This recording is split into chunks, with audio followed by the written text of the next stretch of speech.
یا کوئی ہو رنج و الم، سارے تعلق رب سے جوڑو، کر دے گا وہ ونصلی علی رسولہ الکریم، اما بعد۔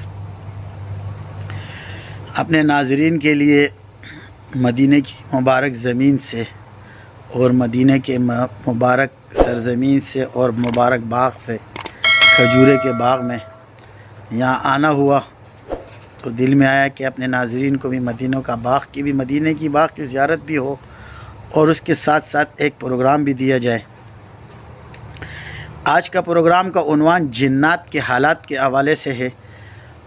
اکثر لوگ جنات کے بارے میں سوال کرتے ہیں کہ جنات کا وجود، جنات حقیقت میں ہے یا نہیں ہے، جنات کا انسانی زندگی میں کیا دخل ہے، کیا دخل نہیں ہے، کیا انسانوں کو یہ فائدہ پہنچا سکتے ہیں یا نقصان پہنچا سکتے ہیں۔ اس قسم کے بہت سے سوالات بہت سے لوگوں کے ذہنوں میں جنم لیتے ہیں اور وہ سوالات اکثر لوگ کر لیتے ہیں ہم سے۔ تو آج کا پروگرام بھی ہمارا اسی حوالے سے ہے۔ جنات کی حقیقت اور جنات کا وجود مسلم ہے اور قرآن عظیم الشان کی آیاتوں سے بھی اس کا ثبوت ملتا ہے، خود حضور صلی اللہ تعالی وسلم کی احادیث سے بھی اس کا ثبوت ملتا ہے۔ ایک حدیث کا مفہوم ہے جس میں اللہ کے نبی نے فرمایا کہ میں نے شیاطین جنات نے جب اللہ کے نبی پر حملہ کیا تو اس میں سے ایک شیطان کو اللہ کے نبی نے پکڑا اور مسجد نبوی کے پلر کے ساتھ باندھ دیا۔ پھر صبح جو ہے نا واقعہ صحابہ کو سنایا کہ میں نے باندھا تاکہ مدینہ کے بچے ان کے ساتھ کھیلے۔ تو اللہ کے نبی صلی اللہ علیہ وسلم نے فرمایا کہ مجھے اپنے بھائی حضرت سلیمان علیہ السلام کی دعا یاد آئی، اس لیے میں نے اس کو چھوڑ دیا۔ تو جب اللہ کے نبی نے اس کو پکڑا تو اس سے اس جنات کا وجود لازم ثابت ہو سکتا ہے اور ثابت ہو گیا اور اس کا پکڑنا بھی ثابت ہو گیا۔ پھر غالباً حضرت ابو ہریرہ رضی اللہ عنہ کے بارے میں بھی آتا ہے کہ ان کو اللہ کے نبی نے جو ہے نا جو مال غنیمت تھا، جو مال تھے، اس کے اوپر نگران بنایا ہوا تھا۔ تو رات کو ایک شخص آتا تھا اور وہ چوری کرتا تھا، پھر حضرت ابو ہریرہ رضی اللہ عنہ کو پکڑا۔ لمبی حدیث ہے، اس کا مفہوم میں بیان کر دیتا ہوں۔ تو اس نے رونا دھونا شروع کیا، میں اپنے بچوں کے لیے یہاں سے رزق لے جا رہا ہوں، میں غریب ہوں، مسکین ہوں۔ حضرت ابو ہریرہ نے چھوڑ دیا۔ صبح اللہ کے نبی کو سارا واقعہ سنا۔ اللہ کے نبی نے فرمایا وہ پھر آئے گا۔ پھر وہ آیا، پھر انہوں نے پکڑا۔ غالباً تیسری دفعہ جب انہوں نے پکڑنے کے بعد واقعہ اسی طرح کہ وہ حضور کو جا کو ہر دفعہ بتاتے، حضور نے فرمایا پھر آئے گا۔ جب تیسری رات پکڑا کہ اب تو آپ کو چھوڑوں گا نہیں، اب تو تجھے چھوڑنا ہی نہیں، کسی بھی قیمت پہ تجھے حضور کے پاس لے کے جانا ہے۔ پھر اس نے کہا آپ مجھے چھوڑ دو، میں آپ کو ایک چیز ایسی بتاتا ہوں کہ ہم جنات میں سب سے زیادہ طاقتور ہے۔ تو میں ایک چیز آپ کو ایسے بتا دیتا ہوں، وہ آپ پڑھو، جو شخص یہ پڑھے گا تو اس پر جنات غالب نہیں آ سکیں گے۔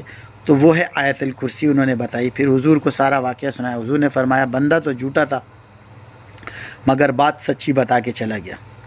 پھر قرآن میں سورہ رحمان میں جنات کا ذکر ہے اور سورہ رحمان میں بھی جنات کا ذکر ہے، سورہ مزمل میں بھی ہے، اور اسی طرح غالباً سورہ جن کے اندر پوری صورت ہے ان کے نام سے، سورہ جن کے نام سے۔ تو ان کے دلائل اور ثبوت تو قرآن حدیث سے اور ان واقعات سے ملتے ہیں، لیکن آج کل ہمارے روزمرہ کی زندگی میں ہمارے ساتھ ان کا کیا حال ہوتا ہے۔ جنات کی 3 قسمیں اللہ کے نبی صلی اللہ علیہ وسلم کی ایک حدیث میں آیا ہے کہ جنات کی 3 قسمیں ہیں۔ ایک قسم ایسی ہے جو ہوا میں اڑتی ہے، یعنی ان کے پر ہے، اور ایک قسم ایسی ہے جو اشراط الارض یعنی یہ کیڑے مکوڑے کی شکل میں ہوتے ہیں، اور ایک قسم جنات کی ایسی ہے جو انسانوں کی طرح زندگی گزارتے ہیں۔ لیکن جنات، جن اس چیز کو کہا جاتا ہے جو چھپا ہوا ہو، یعنی جن کے لغوی معنی چھپنے کے، یعنی ان کی شکل کسی کو معلوم نہیں ہے، یہ متشکل ہو سکتے ہیں۔ اللہ نے ان کو اتنی قوت اور ان کی اتنی طاقت دی ہوئی ہے کہ اس قوت اور طاقت کی وجہ سے یہ اپنی شکل اور اپنی حیت تبدیل کر لیتے ہیں۔ جنات کے بارے میں انشاءاللہ پروگرام کی ہم ایک تسلسل کے ساتھ ترتیب جاری کریں گے، اور اس سے انشاءاللہ لوگوں کو بہت زیادہ معلومات بھی ملے گی، استفادہ بھی ملے گا، ان سے بچنا کیسے ہے، اور یہ ہماری روزمرہ کی زندگی میں کس طرح ہمارے ساتھ کیا نام ہے اٹیچ رہتے ہیں۔ ایک حدیث میں ہے کہ اللہ کے نبی نے فرمایا کہ انسان دنیا میں 1% ہے تو جنات 9% ہے، یعنی ہم سے 9 گنا زیادہ ہے۔ تو اس دنیا میں ہمارے وجود سے پہلے، یعنی ہمارے والد حضرت آدم علیہ السلام کو جب اللہ نے پیدا کیا تو اس سے پہلے بھی جنات دنیا میں تھے اور جنات کا وجود دنیا میں تھا۔ اور قرآن کی آیت سے بھی اس چیز کا ثبوت ملتا ہے جب اللہ تبارک و تعالیٰ نے فرمایا وَإِذْ قَالَ رَبُّكَ لِلْمَلَائِكَةِ إِنِّي جَاعِلٌ فِي الْأَرْضِ خلیفہ، کہ اللہ نے فرمایا کہ میں دنیا میں ایک خلیفہ بنانا چاہتا ہوں۔ فرشتوں سے کہا تو فرشتوں نے اس میں کہا کہ یا اللہ آپ خلیفہ بناتے کہ ہم آپ کے ذکر کے لیے ان چیزوں کے لیے کافی نہیں ہیں۔ مفہوم اس طرح ہے، تو وہ دنیا میں جائیں گے، خون ریزی کریں گے، قتل و غارت کریں گے۔ پھر اللہ نے فرمایا میں بہتر جانتا ہوں، تم نہیں جانتے۔ پھر حضرت آدم علیہ السلام کی تخلیق کے بعد اللہ تبارک و تعالیٰ نے فرشتوں سے سوال کیا کہ ان چیزوں کے نام بتاؤ، تو وہ نہیں جانتے تھے کیونکہ اللہ نے ان کو جتنا بتایا وہ جانتے تھے۔ پھر حضرت آدم علیہ السلام سے فرمایا تو حضرت آدم علیہ السلام کو اللہ نے یہ علم عطا کیا تھا۔ قرآن میں سورہ بقرہ میں یہ مشہور ہے۔ تو پھر حضرت آدم علیہ السلام نے ایک ایک چیز کے نام بتائے، پرندوں کے، جانوروں کے، ہر چیز کے، درخت، ان تمام چیزوں کے علوم اللہ تبارک و تعالیٰ نے حضرت آدم علیہ السلام کو عطا کیے تھے، اور حضرت آدم علیہ السلام نے وہ چیزیں بتانا شروع کری۔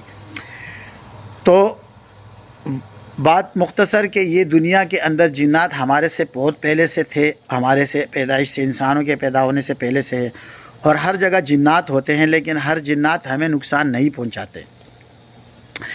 ہاں، بعض شیاطین جنات ہوتے ہیں جو انسانوں کے دشمن ہوتے ہیں اور وہ انسانوں کو نقصان پہنچاتے ہیں اور انسانوں کو اذیت پہنچانا چاہتے ہیں، تو وہ ہمارے دشمن ہیں۔ جیسے انسانوں میں برے لوگ بھی ہیں، اچھے لوگ بھی ہیں، کافر بھی ہے، مسلمان بھی ہے، شیعہ بھی ہے، ہندو بھی ہے، ہر قسم کے لوگ ہیں۔ اسی طرح جنات میں بھی قومیں، قبائل، اچھے برے بہت قسم کے لوگ جنات اس کے اندر ہے، تو ان کے اندر بھی یہ چیزیں ہے۔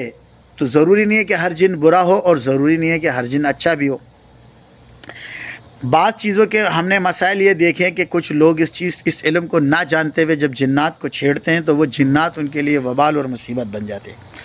تو جب آپ ایک علم کو نہیں جانتے اور ان چیزوں کے ساتھ چھیڑ چھاڑ کرتے ہیں تو وہ آپ کے لیے مسائل پیدا کرتے ہیں۔ جیسے بعض لوگ یوٹیوب میں سے اور مختلف جگہوں سے چلے اٹھا کے کرنا شروع کرتے ہیں، تو جب آپ چلہ کرتے ہیں، وظیفہ کرتے ہیں، تو یہ جنات سے چھیڑ چھاڑ ہے، اور جب آپ جنات سے چھیڑ چھاڑ کریں گے تو پھر وہ آپ کو نہیں چھوڑیں گے۔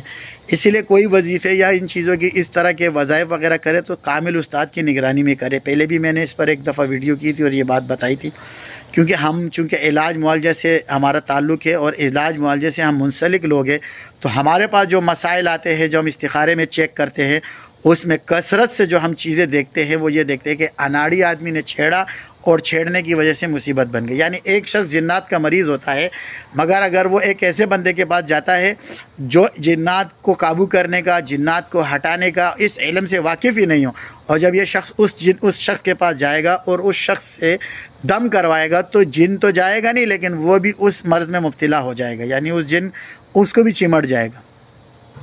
تو لازم ہے کہ کسی کامل بندے سے جو اس علم کو جانتا ہو، جو اس علم سے وابستہ ہو اور وہ اس علم سے تعلق رکھتا ہو، اس سے تعلق رکھ کے اور اس سے اپنا علاج کروائے، یعنی معالج سے۔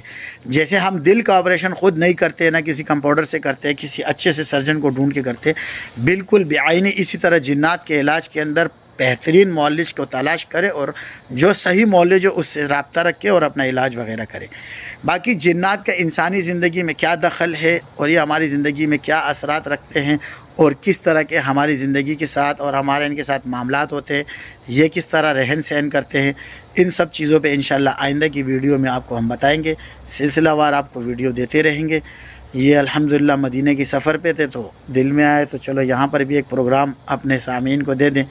تو اللہ تبارک و تعالیٰ سے دعا ہے جو بھی ہمارے ساتھی جتنے میرے جاننے دیکھنے والے سننے والے اس ویڈیوز کو دیکھ رہے ہیں اور اس ویڈیو کو سے استفادہ حاصل کر رہے اور اپنے آگے لوگوں کو بھی اس کو شیئر کر کے بتا رہے، اللہ تبارک و تعالیٰ سے دعا ہے کہ اللہ ان کو بھی اس مقدس سرزمین یعنی مدینے پہ لے کے آئے، اللہ کے نبی کا در دکھائے، خانہ کعبہ یعنی اپنا گھر دکھائے۔ آمین یا رب العالمین۔